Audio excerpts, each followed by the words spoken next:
Pastor James com palmas que enaltece o nome do Senhor.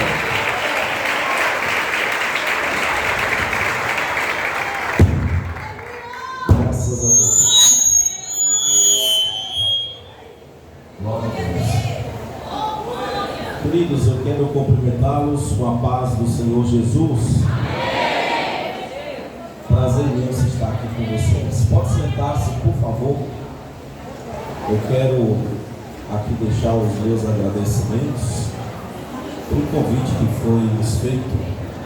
Agradeço ao pastor Eleudo, não estou conseguindo identificá-lo, né? Mas, principalmente com as luzes aqui, né? Pega forte aqui. Mas eu agradeço ao pastor Eleudo, a gente começou bem próximo quando eu estava chegando aqui, né? Ouvindo para cá. Muito obrigado. Deus abençoe também o nosso irmão Davi, a Raíssa, com quem a gente conversou a maior parte do tempo, nos fez o convite. Obrigado a vocês. A gente estava marcado para estar aqui desde quando eu estava em Sobral. Eu fiquei lá em Sobral 2 anos, eu estava em Fortaleza, fui para Sobral pastorear a setorial de lá, tá bom? Então a gente se sentiu muito querido, porque tinha 2 datas, aí de repente eu não podia ouvir, falei com o Davi, não pode vir outra pessoa para a gente não atrapalhar nada com vocês. E ele agiu tranquilamente, dizendo, não, a gente faz nessa data aqui, o senhor vem. Então muito obrigado pelo carinho, a gente se sentiu abraçado e eu agradeço a presença de todos vocês aqui também. Bom, muito obrigado por estarem aqui, para ouvir a palavra, para se reunir nesse culto maravilhoso, culto de adoração a Deus. Eu vim acompanhado da minha esposa Andressa.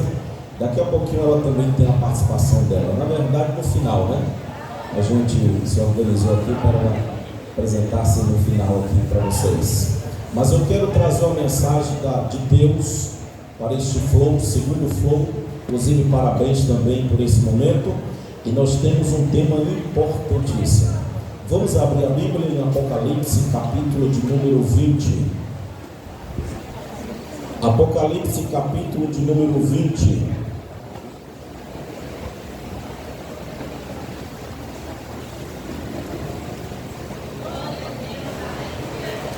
Eu estava observando que pouco se fala sobre o juízo final.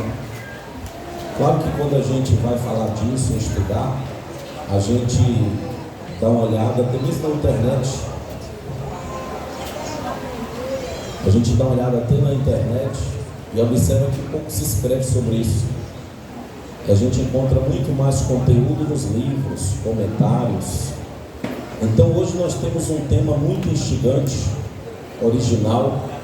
Parabéns a quem fez essa escolha, todo o projeto aqui de Jovens Expansão de Serrinha, porque eu me senti empolgado com esse tema. Apesar de ser uma coisa pesada, né? O Joab está aqui. O pessoal lá de Fortaleza também, da estadual. Em Fortaleza estamos, né? Da estadual. Vamos, Apocalipse capítulo 20. Abaixou um pouquinho, melhorou, foi para mim, né? Para eu conseguir enxergar todo mundo. Muito obrigado. Apocalipse capítulo 20, eu quero ler dos versículos 11 ao 15. Vi um grande trono branco, e aquele que se assentava, de cuja presença fugira a terra e o céu, e não se achou lugar para eles. Vi também os mortos, os grandes e os pequenos, postos em pé diante do trono. Então se abriram livros. Ainda outro livro, o livro da vida, foi aberto. E os mortos foram julgados segundo as suas obras, conforme o que se achava escrito nos livros. Deu mal os mortos que nele estavam. A morte e o inferno entregaram os mortos que neles havia, e foram julgados um por um, segundo as suas obras. Então a morte e o inferno foram lançados para dentro do lago de fogo. Esta é a segunda morte, o lago de fogo. E se alguém não foi achado escrito no livro da vida, esse foi lançado para dentro do lago de fogo. Diga assim comigo: Senhor Jesus, que essa palavra seja profecia no meu coração nesta noite, Amém. Eu vou pedir que você deixe a Bíblia aberta, pelo menos no colo, ao lado, não sei, para você acompanhar comigo enquanto a gente prega. E claro, louve ao Senhor com palmas, com glória, com aleluia, porque Ele é digno de honra, de toda adoração.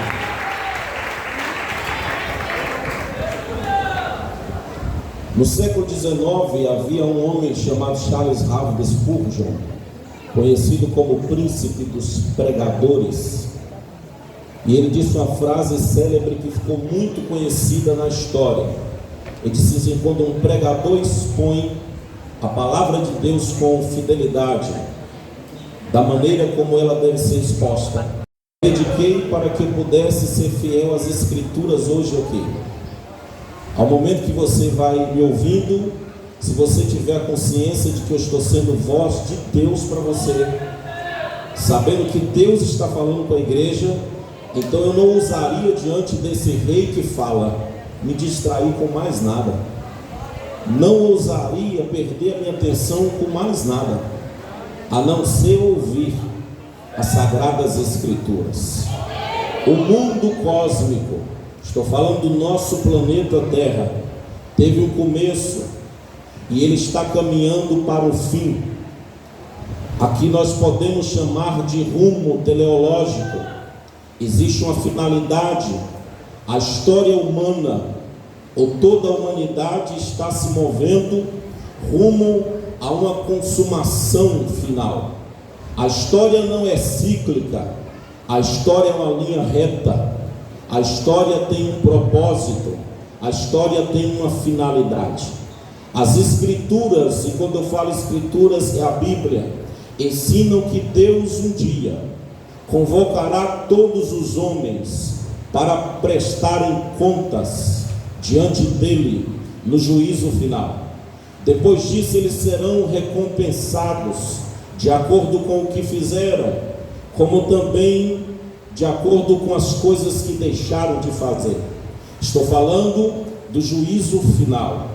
Obviamente que a doutrina do juízo final é a mais assombrosa e terrível de todas as doutrinas presentes nas Escrituras, tanto que a crença de um julgamento de Deus para com o homem, tendo Deus como esse juiz, levando em conta todos os atos praticados na vida, decidindo assim o destino eterno de cada ser humano, não é bem aceita na nossa sociedade atual.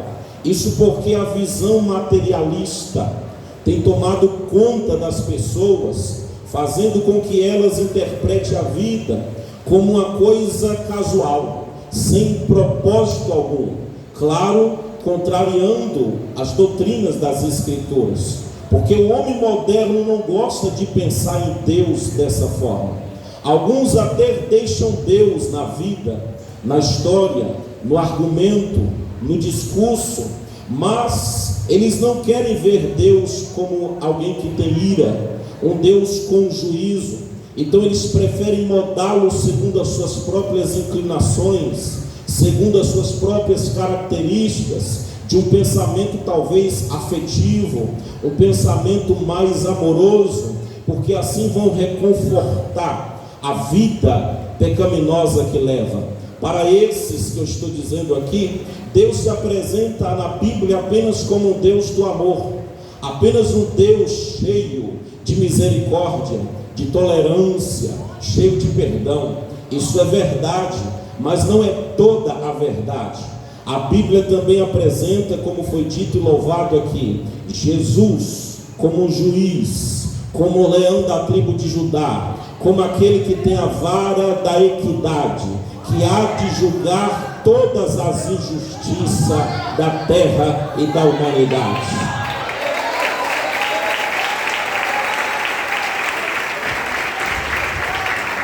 Isso é provado no texto que nós lemos, Apocalipse 20, verso 11 ao 15. Mostra o texto que vocês acompanharam comigo, que um dia vai chegar esse momento, em que todos os homens, e quando eu digo homens e mulheres também, comparecerão diante de Deus, serão julgados e recompensados segundo as suas obras. Por isso eu quero que você volte os olhos para o primeiro versículo que lemos, o versículo 11. O profeta João tem uma visão. Ele vê um trono e ele descreve como sendo um trono grande e branco. O tamanho desse trono aqui, embora ele não diz em métrica o tamanho exato, representa a grandeza de Deus, enquanto que a cor branca simboliza a pureza desse mesmo Deus. Sobre a grandiosidade desse trono, a sua magnitude, significa que Deus é soberano. É isso que o Senhor quer mostrar para João, sobre toda a terra, sobre todos os homens. O juízo dele abrange todo o universo, desde agora até o último dia. Tanto é que o profeta Isaías, no livro que leva o seu nome, capítulo 6, tem uma visão muito semelhante. Ele diz que teve essa visão quando o rei Uzias estava morto, e ele diz assim: eu vi o Senhor assentado sobre um alto e sublime trono. Ele diz assim: tinha serafins por cima dele, e olhava uns para os outros e clamavam: Santo, Santo, Santo é o Senhor dos exércitos. O trono sublime que Isaías vê é o mesmo trono grande que João contempla. Esse trono mostra que Deus está governando tudo e todas as coisas, mas a brancura desse trono, como eu disse, que representa a tua pureza, mostra o que Isaías percebeu, a sua santidade. Tanto que quando Isaías se depara com essa imagem, revelação gloriosa da santidade de Deus, ele diz assim: ai de mim que vou perecer, porque os meus olhos viram o Rei, o Senhor dos exércitos, e eu sou um homem de lábios impuros.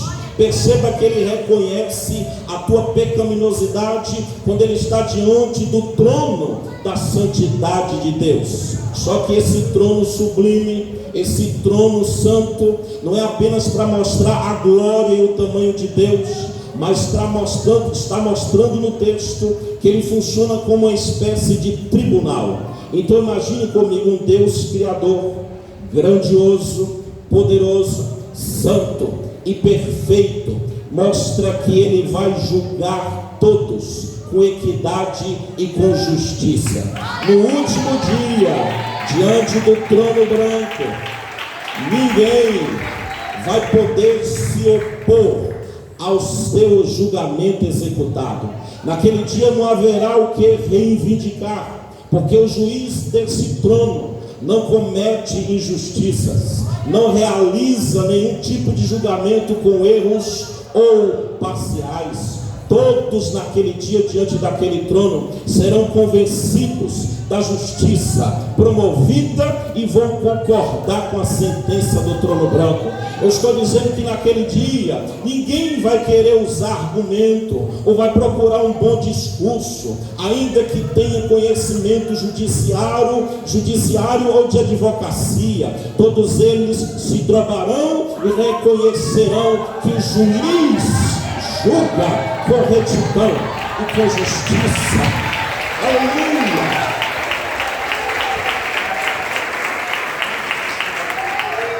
Agora, quem é esse juiz?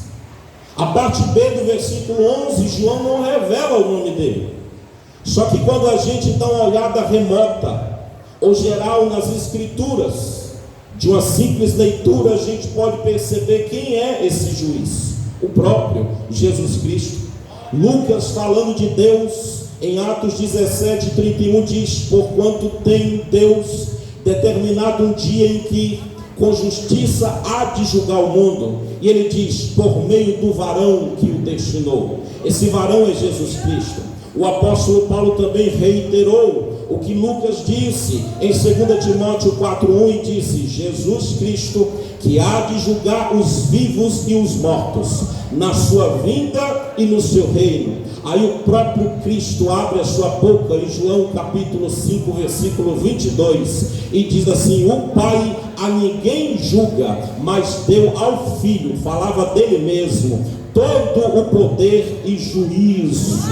Se você é igreja, está presente aqui comigo hoje, saiba que você também perceberá a presença do Cristo no trono. Só que a igreja que comeu e bebeu da justiça divina em Cristo, do que Ele fez na cruz, não tem o que temer diante desse dia aqui. Não é pavor, porque não assusta a igreja. A gente já vive o domínio do reino de Deus na terra. Por outro lado, vocês que estão aqui são ímpios, perdidos, que não temem a Deus. Vocês têm muito a que temer. Estarão diante do tribunal. Aquele dia será um dia de bênção e alegria para os salvos e para a igreja, mas também será um dia de tormento e maldição para os ímpios, porque Deus na história enviou o seu Filho para perdoar os pecados da humanidade. Aqueles que ouvem e creem nele serão salvos, diz a Bíblia. Todavia aqueles que recusam o Filho e a oferta da salvação será julgado por esse mesmo Jesus Cristo. Preste atenção, cadê a igreja presente aqui nessa noite? Deus tem galardão para nós. Aleluia! A gente gosta daquele versículo bíblico que diz assim: se Deus é por nós, quem será contra nós? Mas, como diz o reverendo Hernando Dias Lopes, e se Deus for contra nós, quem poderá ser por nós? A presença de Deus pode ser uma maldição para quem está diante dela. Se você é um salvo, ela é uma bênção.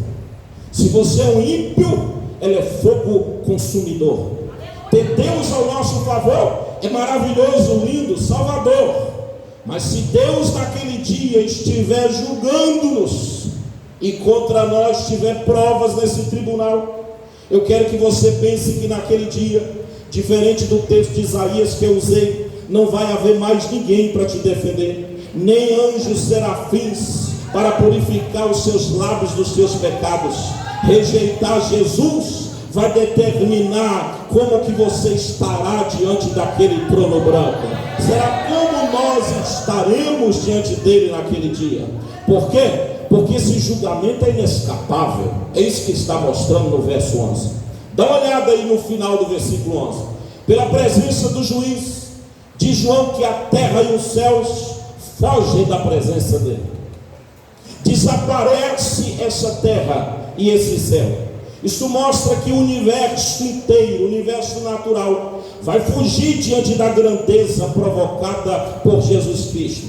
O apóstolo Pedro utiliza uma linguagem bem igual, bem parecida em sua segunda carta, capítulo 3, verso 10, quando ele diz que os céus e a terra também passarão. Ele diz assim: mas o dia do Senhor virá como ladrão de noite, no qual os céus passarão com grande estrondo, e os elementos ardendo se desfarão, e a terra e as obras que nela há se queimarão. Sabe o que isso está nos mostrando? Que o mundo pecaminoso, que o mundo corrompido, que hoje nós vivemos, será nesse dia julgado e purificado pelo fogo da presença de Deus. Tudo que o homem construiu será derribado e desfeito.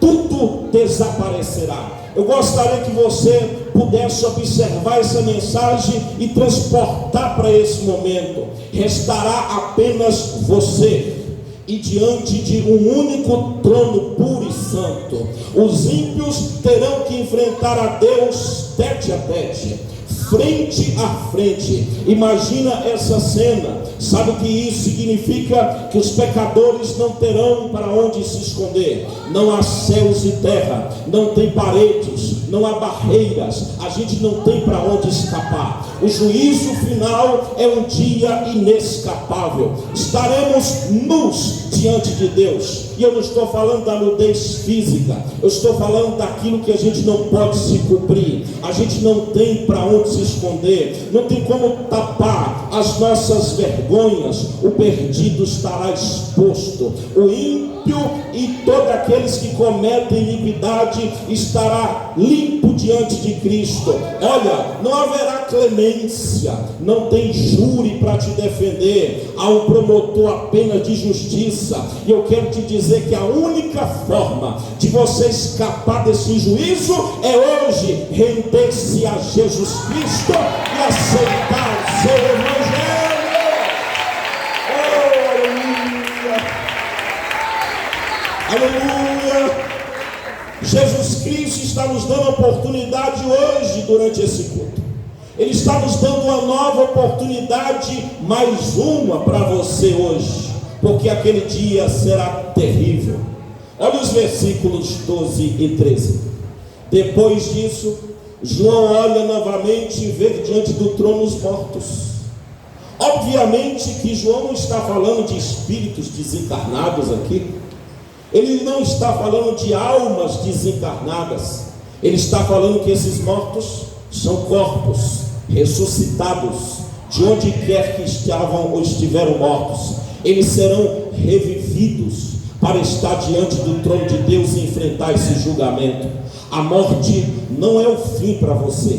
Quem disse que não há uma vida após a morte? Existem dois caminhos, dois destinos: a eternidade com Deus ou a eternidade sem Deus. Se você nesse dia estiver morto, aqueles que nós conhecemos estão mortos, ressuscitarão, voltarão aos seus corpos para se apresentar de forma integral, inteira diante de Deus. Ninguém ficará isento desse tribunal. Hebreus capítulo 9, versículo 27 diz: e como os homens está ordenado morrerem uma vez, vindo depois disso o juízo, todos nós ressuscitaremos se estivermos mortos, para se apresentar diante de Deus naquele dia. Os mortos de todos os lugares, de todas as épocas, estarão diante do trono branco. Foi Jesus mesmo quem disse em João capítulo 5, 28 e 29: